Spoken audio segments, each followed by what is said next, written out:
લેખન વિભાગમાં સંક્ષેપીકરણ વિશે અભ્યાસ કરીશું। આપણે પહેલા અહેવાલ લેખન, વિચાર વિસ્તાર અને નિબંધ લેખન એની ચર્ચા કરી ગયા છીએ। આ સંક્ષેપીકરણ એ તમારા માટે નવો ટોપિક છે। આમ તો તમે દરેક જણ આ ટોપિકથી માહિતગાર હશો। હવે જો આ સંક્ષેપીકરણ એ આપણે લેખન વિભાગમાં 4 ગુણમાં પૂછાય છે। કેટલા ગુણમાં પૂછાય છે? 4 ગુણ। એકદમ સહેલામાં સહેલા છે। જો તમે વ્યવસ્થિત તૈયારી કરશો તો તમને 4 માંથી 3.5 માર્ક્સ મળશે। અને આ આપણા પાઠ્યપુસ્તકનું નથી। પાઠ્યપુસ્તક બહારનો કોઈ પેરેગ્રાફ આપેલો હશે અને પેરેગ્રાફને તમારે સંક્ષેપીકરણમાં લખવાનું રહેશે। હવે સૌપ્રથમ આપણે વિદ્યાર્થી મિત્રો જોઈએ કે સંક્ષેપીકરણ એટલે શું? તો સંક્ષેપનો અર્થ શું થાય? ટૂંકું। સંક્ષેપ એટલે ટૂંકું। સંક્ષેપીકરણ કોને કહેવાય? કે જે મૂળ વાત હોય અથવા તો જે વિચાર હોય એ વિચારને ટૂંકમાં રજૂ કરવાની રીત, જેને શું કહેવામાં આવે છે? સંક્ષેપીકરણ। કે તમારે પરીક્ષામાં આ રીતે પેરેગ્રાફ આપેલો હશે, એ પેરેગ્રાફને તમારે ટૂંકમાં શું કરવાનું? રજૂ કરવાનું છે। ઉદાહરણ તરીકે આપણે જોઈએ તો આપણે પિક્ચર જોવા ગયા હોય।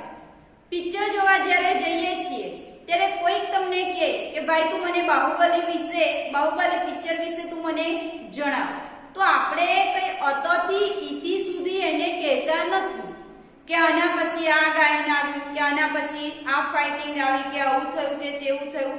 આખું 3 કલાકનું પિક્ચર આપણે લખતા નથી। આપણે શું કરીએ છીએ? એ પિક્ચરની જે ટૂંકી માહિતી હોય એ ટૂંકી માહિતીને આપણે બીજાને જણાવીએ છીએ। તો એના જેવી જ વસ્તુ અહીંયા તમારે સંક્ષેપીકરણમાં જોવાની છે। સંક્ષેપ એટલે કે ટૂંકું। હવે ટૂંકું એટલે કેવું ટૂંકું? કે ધારો કે તમારે 10 લીટીનો પેરેગ્રાફ હોય તો અહીંયા સંક્ષેપીકરણમાં તમારે આપેલું હશે કે નીચે આપેલો ગદ્યખંડ વાંચી તેનો 1/3 ભાગમાં સંક્ષેપ કરો। કે 12 લીટી આપેલી હોય તો 1/3 ભાગ જેટલું તમારે લીટી એની લખવાની છે। આ પેરેગ્રાફ જે છે એ તમારે બેઠો પરીક્ષામાં લખવાનો નથી, તમારે જવાબ કરીને લખવાનું રહેશે। સેક્શન ડી માં પહેલો જ પ્રશ્ન હશે સંક્ષેપીકરણ। તો સૌપ્રથમ આપણે જોયું કે સંક્ષેપીકરણ એટલે શું। બીજી વસ્તુ કઈ ધ્યાનમાં રાખવાની કે આપેલ ફકરાને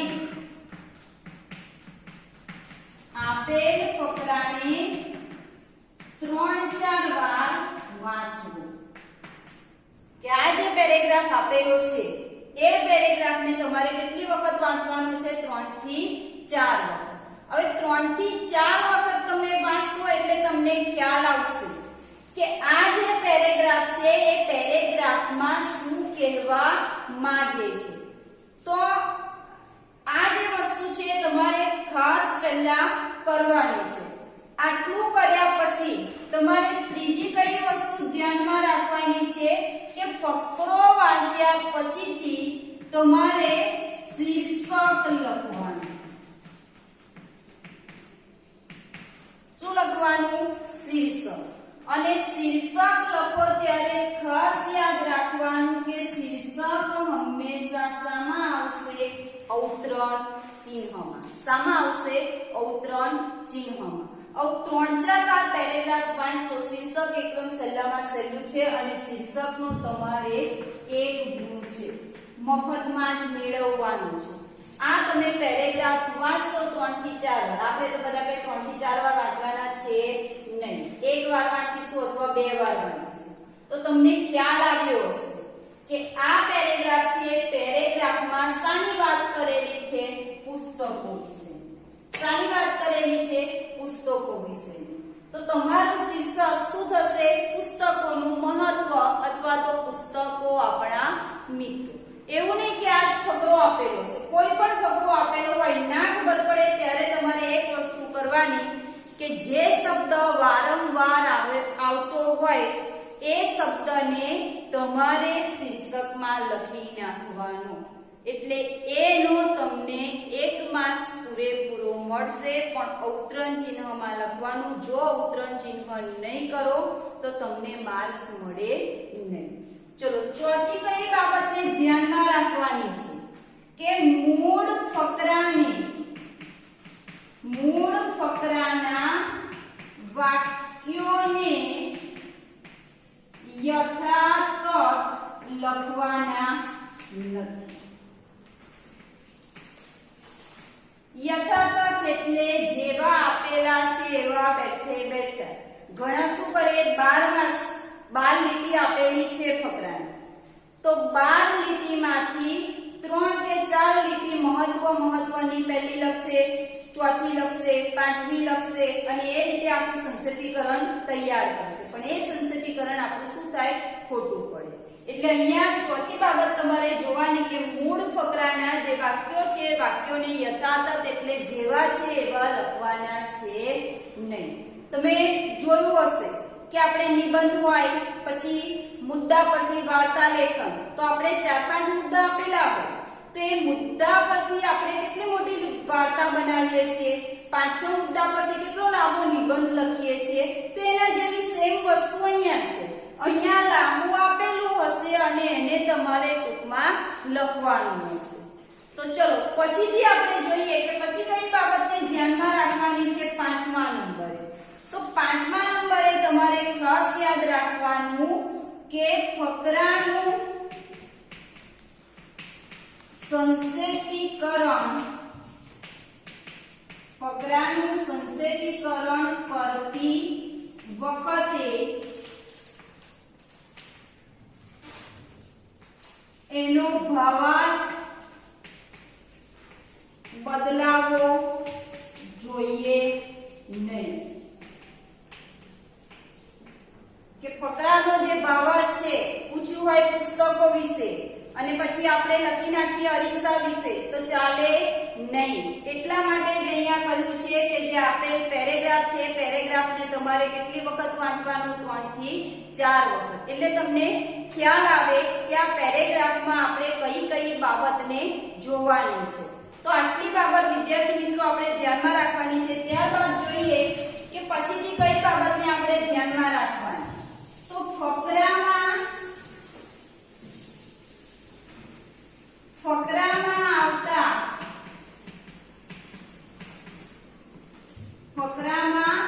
આવતા અલંકારો, દ્રષ્ટાંતો,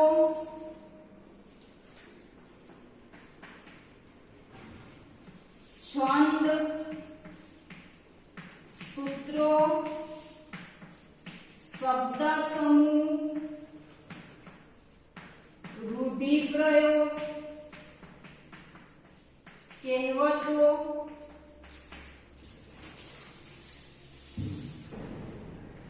વગેરેને દૂર કરવા.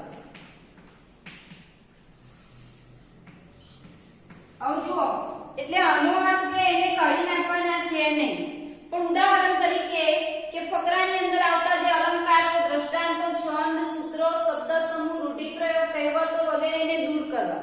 આવ શબ્દ સમૂહ તરીકે તમારે ફકરામાં આપેલું હોય કે જેનો પતિ મરી ગયો છે તેવી સ્ત્રી, તો આ તમારે જે શબ્દ સમૂહ છે શબ્દ સમૂહને દૂર કરી દેવાનો, પણ એની જગ્યાએ તમારે કયો શબ્દ લખવાનો, વિધુ. કયો શબ્દ લખવાનો, વિધુ. પછી એવું હોય કે જેને ખાવાના સંસાર હોય, એને ત્યાં વસ્તુ ક્યાંથી હોય અથવા સાધન ક્યાંથી હોય, તો લાંબુ વાક્ય આપેલું હોય તો લાંબા વાક્યની જગ્યાએ તમારે શું લખવાનું, ગોળીને ત્યાં વળી ટાંકી કેવી. એટલે આ રીતે તમારે પેરેગ્રાફમાં જે આ જુદા જુદા અલંકારો, દ્રષ્ટાંતો, છંદો છે એને દૂર કરવાને એની જગ્યાએ યોગ્ય શબ્દને મૂકવો. ત્યાર પછી આપણે જોઈએ કે પછી તો એ બાબતને ધ્યાનમાં રાખવાની છે. તો બિનજરૂરી વાક્યોને દૂર કરવા. બિનજરૂરી વાક્યો એટલે કે જે વારંવાર પુનરાવર્તન કરી દેવાની. એકની એક વસ્તુ વારંવાર આવતી હોય તો એની જગ્યાએ એક યોગ્ય વાક્ય બનાવવાનું અને પછીથી લખવાનું. તો વિદ્યાર્થી મિત્રો, આપણે સંક્ષેપીકરણ કરતી વખતે આ જેટલા મુદ્દાઓની ચર્ચા કરી એ બધા જ મુદ્દાઓ નજર સમક્ષ રાખીને ફકરાનું સંક્ષેપીકરણ કરવાનું છે અને એને યોગ્ય શીર્ષક આપવાનું છે. એટલે સંક્ષેપીકરણ એટલે ટૂંકમાં લખાણ, પછી સંક્ષેપીકરણનું આપણે પરીક્ષામાં વિસ્તૃતીકરણ કરી દેવાનું છે નહીં. હવે આપણે આ પેરેગ્રાફને વાંચીએ અને પછીથી એનું સંક્ષેપીકરણ જોઈએ. તો યાદ રાખજો કે 12 લીટી આપેલી હોય તો એનો કેટલો ભાગ? 1/3 ભાગ. 10 લીટી આપેલી હોય તો 10 લીટીની તમારે 3 થી 3.5 લીટી ચોપડા તમારા સપ્લિમેન્ટરીમાં લખવાની રહેશે. અને પરીક્ષામાં તમે 3-3.5 લીટી લખશો એટલે સપ્લિમેન્ટરીની તમને 4-5 લીટી દેખાશે. તો આટલી જ લીટી તમારે સંક્ષેપીકરણમાં આવવી જોઈએ. તો પેરેગ્રાફ આપણે વાંચીએ કે પુસ્તક આધુનિક માનવીને આનંદ આપનાર સૌથી ઉમદા અને શિષ્ટ સાધન છે. તેનો આનંદ અનેરો જ હોય છે. પુસ્તકની પ્રશસ્તિ કરીએ એટલી ઓછી. માણસને તેની સાથે એવી મોહબ્બત છે કે પુસ્તક સાથે તે હસે છે, રડે છે, ઉદાસ થઈ જાય છે. પુસ્તકની હાજરીમાં પોતાની જાત સાથે વાતો કરવા લાગે છે અને પોતાની જાતને ક્યારેક તો પુસ્તક આગળ ખુલ્લી કરે છે. પુસ્તક માનવીનો દિલોજાન દોસ્ત છે. પુસ્તક એક વિસ્મયકારક વસ્તુ છે. તેને ભૌતિક શરીર હોય છે અને આત્મા પણ હોય છે. વિચારો, લાગણીઓ, ધબકારા, જ્ઞાન સંયોજિત થઈને પુસ્તક બને છે. તેની સાથે તમે વાતો કરી શકો છો. પુસ્તક એક જાદુઈ દીવો છે. દીવાની પાસે એકા બેઠા હોઈએ અને સાથે પુસ્તક હોય એના જેવો આનંદ દુનિયામાં એકે નથી. તો આ રીતે તમારે ફકરો આપેલો છે. હવે એનું ત્રીજા ભાગ જેટલું સંક્ષેપીકરણ કઈ રીતે કરવું એ આપણે જોઈએ. જુઓ, હવે આપણે પહેલું કામ કરવાનું હતું કે ફકરાને યોગ્ય શીર્ષક આપવાનું. તો તમે આ પેરેગ્રાફ વાંચ્યો હશે એટલે પેરેગ્રાફ વાંચતા તમને ખ્યાલ આવ્યો હશે કે ફકરામાં કોના વિશે વાત કરેલી છે. તો આપણને દરેકને ખબર છે કે આપણને પુસ્તકો વિશેની માહિતી આ ફકરામાં આપેલી છે. તો સૌથી પહેલું તમારે સપ્લિમેન્ટરીમાં મિડલમાં લખવાનું ખાસ યાદ રાખજો. કારણ કે પરીક્ષકની નજર પહેલા એના શીર્ષક પર પડે. શીર્ષકનો 1 ગુણ છે. 4 માર્ક્સનું સંક્ષેપીકરણ છે. 1 ગુણ તમારે રોકડો મેળવવાનો છે. કોપી કરીને જ લખવાનું છે. તો આપણે શું શીર્ષક આપીશું? પુસ્તકો આપણા સાચા મિત્રો.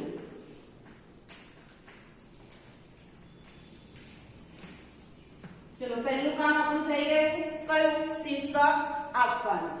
બીજા નંબરે તમારે શું કરવાનું? આ ફકરાની લાઈન ગણવાની. તો આપણે જોઈએ 1 2 3 4 5 6 7 8 9 10 11 12 13 14 15 16 17 18 અને 19 લીટી આપેલી છે. તો તમારે યોગ્ય એના શું પાડી દેવાના? ફકરાઓ કે નાના ફકરાઓ પાડી દેવાના. એટલે એમાંથી તમને સરળતાથી ફકરાનો અર્થ સમજવાની ખબર પડે. તો 19 લીટી છે એનો 1/3 ભાગ કરી દેવાનો. 1/3 ભાગ કરીને ત્યાં આ રીતે બોક્સ બનાવી દેવાનું કે ચલો અહીંયા આપણે જોયું કે પુસ્તક આધુનિક માનવીને આનંદ આપનાર સૌથી ઉમદા અને શ્રેષ્ઠ સાધન છે. તેનો આનંદ અનેરો જ હોય છે. તો અહીંયા સુધી આપણે કરીએ. ચલો પછીથી બીજા નંબરે કે પુસ્તકની પ્રશસ્તિ કરીએ એટલી ઓછી. ત્યાંથી આપણે અહીંયા સુધી લઈ જઈએ. બરાબર, આ બીજી લાઈન. ચલો પછીથી અહીંયાથી જોઈએ તો એક અહીંયા સુધી, પછી અહીંયાથી જોઈએ તો અહીંયા સુધી, અને પછી છેલ્લે આવશે આ રીતે તમારે ભાગ પાડી દેવાના ફકરાના. ભાગ પાડ્યા પછી જેમાંથી સાચો અર્થ નીકળતો હોય એમાંથી વાક્યોને નાના નાના બનાવી દેવાના. તો આપણે અહીંયા વાંચીએ કે પુસ્તક આધુનિક માનવીને આનંદ આપનાર સૌથી ઉમદા અને શ્રેષ્ઠ સાધન છે. તેનો આનંદ અને રોજ હોય છે. તો આને આધારે આપણે એક વાક્ય બનાવીએ કે પુસ્તકો, અહીંયા લખીએ આપણે સંક્ષેપીકરણ કરીએ કે પુસ્તકો આધુનિક માનવીના સાચા મિત્રો છે. પુસ્તકો આધુનિક માનવીના સાચા મિત્રો છે. ચલો ત્યાર પછી વાંચીએ પુસ્તકની પ્રશસ્તિ કરીએ એટલી ઓછી. માણસને તેની સાથે એવી મોહબ્બત છે કે પુસ્તક સાથે તે હસે છે, રડે છે, ઉદાસ થઈ જાય છે. હવે આમાં આપણે જોઈએ કે આમાંથી આપણને કોઈ અર્થ મળતો નથી, કે આ જે ફકરો આપેલો છે ફકરાના વાક્યમાંથી કોઈ અર્થ મળતો નથી. તો હવે ત્યાર પછી આપણે પછીનું વાંચવાનું કે પુસ્તકની હાજરીમાં પોતાની જાત સાથે વાતો કરવા લાગે છે અને પોતાની જાતને ક્યારે તો પુસ્તક આગળ ખુલ્લી કરે છે. તો આપણે આમાંથી એક વાક્ય બનાવીએ કે પુસ્તકો માનવીને સાચી દિશા બતાવે છે. ચલો પછીથી આગળ જોઈએ કે પુસ્તક માનવીનો દિલોજાન દોસ્ત છે. પુસ્તક એક વિસ્મયકારક વસ્તુ છે. તો આ આપણે લખી શકીએ નહીં. કેમ નહીં લખી શકીએ કે અહીંયા ઉદાહરણ તરીકે આપેલું છે કે પુસ્તક એ માનવીનો શું છે? દિલોજાન દોસ્ત છે. પુસ્તક એક વિસ્મયકારક વસ્તુ છે. પછી આગળ શું કહે છે કે તેને ભૌતિક શરીર હોય છે અને આત્મા પણ હોય છે. તો આપણે આ લખી શકીએ કે પુસ્તકને શું હોય છે? ભૌતિક શરીર હોય છે અને આત્મા પણ હોય છે. તો પછી શું લખીશું આપણે સંક્ષેપીકરણમાં કે પુસ્તકને ભૌતિક શરીર અને આત્મા હોય છે. વાક્યોને યથાતથ લેવાના નથી. એટલે આપણે શોર્ટમાં લખી દીધું કે પુસ્તકને ભૌતિક શરીર હોય છે અને આત્મા પણ હોય છે. અને પુસ્તક ના લખો વારંવાર તો તેને ભૌતિક શરીર અને આત્મા હોય છે. આગળ વાંચીએ વિચારો, લાગણીઓ, ધબકાર, જ્ઞાન સંયોજિત થઈને પુસ્તક બને છે. આને પણ આપણે લખી શકીએ નહીં. તેની સાથે તમે વાતો કરી શકો છો. પુસ્તક એક જાદુઈ દીવો છે. દીવાની પાસે એકા બેઠા હોઈએ અને સાથે પુસ્તક હોય એના જેવો આનંદ દુનિયામાં એકે નથી. તો આ તમે લખી શકો નહીં, કારણ કે આ ઉદાહરણ આપેલું છે. એટલે તમારે ડાયરેક્ટ શું લખવાનું કે પુસ્તક એક જાદુઈ દીવો છે. પુસ્તક એક જાદુઈ દીવો છે. શું લખ્યું આપણે? પુસ્તક એક જાદુઈ દીવો છે. અને પછીથી તમે આનું આપણે એક વાક્ય બનાવી શકીએ કે દરેક મનુષ્ય, અહીંયા છે ને કે વિચારો, લાગણીઓ, ધબકાર, જ્ઞાન સંયોજિત થઈને પુસ્તક બને છે. તો તમે લખી શકો કે પુસ્તક દ્વારા અથવા તો તેના દ્વારા, પુસ્તક પુસ્તકની જગ્યાએ આપણે લખી નાખીએ તેના દ્વારા માનવી પોતાની લાગણી વ્યક્ત કરે છે. તો અહીંયા આ રીતે તમારે સંક્ષેપીકરણ લખવાનું રહેશે. આ શું થઈ ગયું તમારે 1/3 ભાગ જેટલું સંક્ષેપીકરણ કે 19 લીટી થઈ. 19 લીટીમાંથી આપણે આ 5 લીટી બનાવી. શું કરવાનું? પહેલું શીર્ષક આપવાનું. શીર્ષક આપ્યા પછીથી જે ફકરો છે ફકરાને જેટલી લીટી આપેલી હોય એટલી લીટીમાંથી જે 3-3, 4-4 લીટીની જગ્યાએ યોગ્ય નાના ફકરા પાડી દેવાના. નાના ફકરા પાડી દેશો એટલે ઓટોમેટિકલી તમને સંક્ષેપીકરણ લખતા આવડશે. તો વિદ્યાર્થી મિત્રો, દરેક જણે નિબંધની નોટબુકમાં આ જ સંક્ષેપીકરણ સારા અક્ષરે લખવાનું રહેશે. અને આ 27 તારીખે જે બોર્ડમાંથી પેપર આવવાનું છે એમાં સંક્ષેપીકરણ પૂછાયેલું છે એટલે ખાસ બરાબર રીતે આ વિડિયો દ્વારા તમે એને સમજી લેજો.